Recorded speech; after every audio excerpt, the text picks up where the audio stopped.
दोस्तों, हमारी इस कहानी की शुरुआत होती है राजस्थान के जयपुर से, जहां पर 9 नवंबर 2021 की दोपहर को एक अनजान राहगीर व्यक्ति करधनी थाना क्षेत्र के पुलिस स्टेशन में कॉल करता है और पुलिस को बताता है कि यहां पर गोविंद नगर में एक जंगल में एक व्यक्ति का मृतक शरीर पड़ा हुआ है, जिसे कुत्ते खा रहे हैं। आप जल्दी यहां पर आ जाएं। और जैसे ही पुलिस को यह सूचना मिली, तो पुलिस तुरंत ही आधे घंटे के अंदर ही घटना स्थल पर पहुंच गई, क्योंकि मामला काफी गंभीर लग रहा था। और जैसे ही पुलिस घटनास्थल पर पहुंची, तो पुलिस ने देखा कि पास के एक जंगल में एक व्यक्ति का मृतक शरीर पड़ा हुआ है, जिसका चेहरा पूरी तरह से जला हुआ था।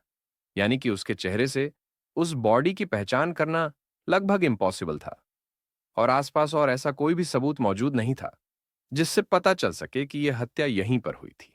इसका मतलब यह था कि हो सकता है कि किसी ने इसकी हत्या कहीं और की हो और फिर इसकी डेड बॉडी को लाकर यहां पर डाल दिया हो, और इसके पहचान छुपाने के लिए इसके चेहरे को पूरी तरह से जला दिया हो।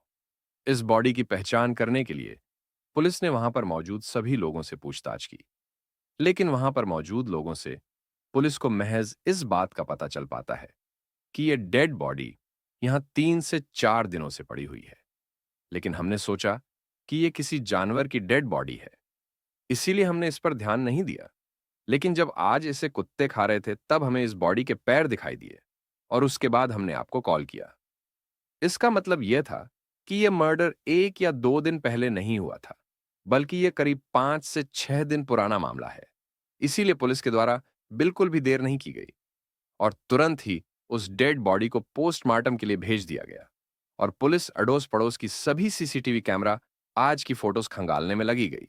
और जब पुलिस ने एक तारीख तक के सभी सीसीटीवी कैमरास की फोटोज खंगाली, तो पुलिस को 4 नवंबर 2021 की दोपहर की एक सीसीटीवी फुटेज के अंदर एक महिला और एक पुरुष एक स्कूटी पर एक कट्टा ले जाते हुए दिखाई दिए, जो कि बिल्कुल वैसा ही कट्टा, यानी कि बोरा था, जिसके अंदर पुलिस को उस व्यक्ति की डेड बॉडी मिली थी। इसका मतलब यह था कि इन दोनों ने ही इस व्यक्ति का मर्डर किया है। इसीलिए पुलिस के द्वारा बिल्कुल भी देर नहीं की गई और तुरंत उस स्कूटी का दोनों महिला और पुरुष का पता लगाने की कोशिश की जाती है। करीब 24 घंटे के अंदर ही पुलिस की मेहनत रंग लाई और पुलिस की उस स्कूटी की तलाश मंजू शेखावत पर जाकर पूरी हुई, जो कि झोटवाड़ा जयपुर की ही रहने वाली थी। और पुलिस तुरंत जयपुर के झोटवाड़ा पहुंची, तो वहां पर पुलिस ने वही स्कूटी पी जो कि उस सीसीटीवी फुटेज में थी, और उस स्कूटी की नंबर प्लेट भी वही थी। हालांकि जब पुलिस ने वहां पर लोगों से पूछताछ की, तो पुलिस को पता चला कि इस मंजू शेखावत नाम की महिला का पति शक्ति सिंह शेखावत पिछले 5 से 7 दिनों से लापता है, और इस महिला को उसकी कोई भी फिक्र नहीं है और ना ही इसने पुलिस स्टेशन में उसके खिलाफ कोई भी रिपोर्ट लिखवाई थी। अब पुलिस का शक उस महिला पर यकीन में बदल चुका था कि इसी ने ही अपने पति का मर्डर किया है या फिर करवाया है। इसीलिए पुलिस के द्वारा तुरंत ही महिला और उसकी स्कूटी को जब्त किया गया। और जब पुलिस के द्वारा उसे महिला से पूछताछ की, तो पहले तो उसने पुलिस को गुमराह करने की कोशिश की, लेकिन जब पुलिस ने उसे पर कढ़ाई दिखाई, तब उसने अपना सारा अपराध कबूल कर लिया और वह मिला। पुलिस को सारी बातें बताती है और वह महिला यह कबूल करती है कि उसने ही उसके पति का मर्डर किया है। वो महिला पुलिस को बताती है कि उसकी और शक्ति सिंह की शादी 20 साल पहले हुई थी और उनकी 17 साल की एक बेटी और 12 साल का एक बेटा भी है। और मेरे पति को बहुत ज्यादा शराब पीने की आदत थी। वह हमेशा शराब के नशे में पड़ा रहता था। इसीलिए पूरे परिवार के पालन पोषण की जिम्मेदारी मुझ पर ही थी। मैं खुद एक छोटी सी कपड़े की दुकान चलती थी और उसी से अपनी और अपने बच्चों का गुजारा करती थी। मेरे पति को ना ही मेरे बच्चे से कोई लगाव था और ना ही मुझसे कोई लगाव था। उसे केवल शराब से मतलब था। हालांकि वो महिला बताती है कि मैं एक कपड़े की छोटी सी दुकान चलाती हूं। इसी वजह से मेरी बहुत से लोगों से जान पहचान है और मैं कपड़े के सिलसिले में बहुत से लोगों से अक्सर सामान लाने और ले जाने के लिए बातचीत करती रहती थी।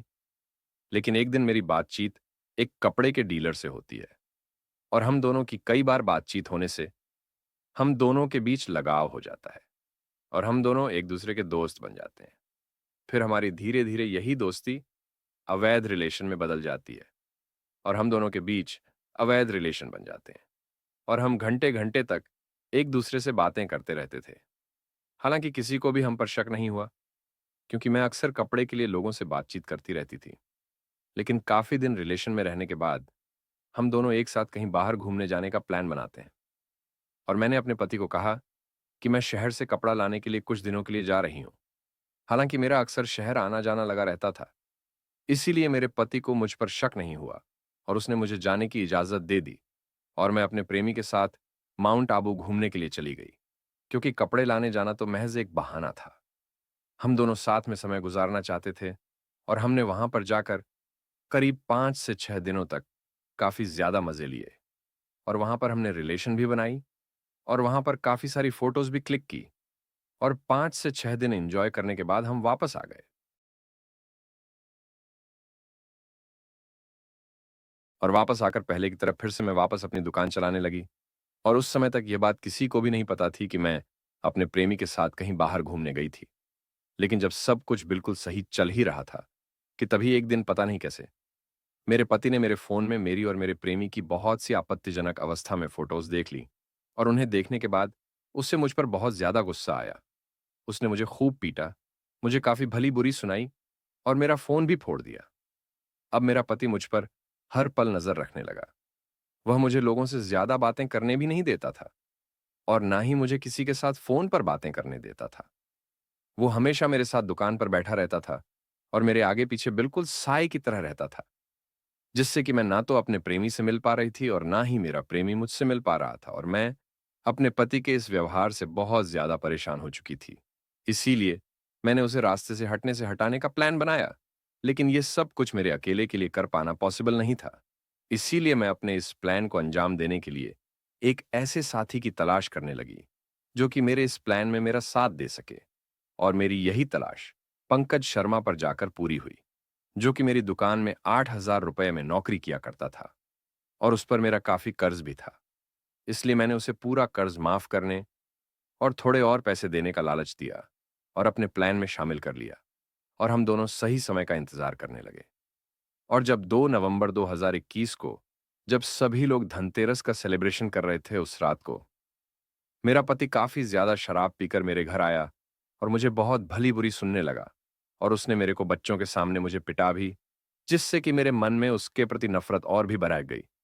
और जब वो लड़ाई-झगड़ा करने के बाद सो गया और दूसरे कमरे में मेरे बच्चे भी सो गए, तब मैंने अपने नौकर को बुलाया, जो कि मेरा मुँह बोला भाई था और उसके साथ मिलकर मैंने अपने पति की गला घोंट कर हत्या कर दी है। हालाँकि हमने हत्या तो कर दी, लेकिन हमें अब ये समझ में नहीं आ रहा था कि हम इसके शरीर को ठिकाने कैसे लगाएँ इसीलिए। हमने उसकी लाश को ठिकाने के लगाने के लिए अपने एक बाज़ार की शॉप के दोस्त की दुकान खुलवाई और उसकी दुकान से एक बड़ा सूटकेस खरीदा और उसमें करीब 2 दिनों तक उसकी बॉडी को रखा। लेकिन 2 दिन तक घर में डेड बॉडी पड़ी होने से उससे काफ़ी ज़्यादा बदबू आने लगी। इसीलिए हमने उस डेड बॉडी को हमेशा-हमेशा के लिए ठिकाने लगाने का प्लान बनाया और इसीलिए हमने 4 नवंबर 2021 यानी कि दिवाली की रात को, जब सभी लोग दिवाली सेलिब्रेट कर रहे थे, तभी उस डेड बॉडी को अपनी शॉप में पहुंचा और अपनी शॉप पर पहुंचने के बाद उसे कपूर के साथ जला दिया। हालांकि हमने उस डेड बॉडी को आधा ही जलाया, ताकि बस उसके चेहरे से उस बॉडी की पहचान ना हो जाए।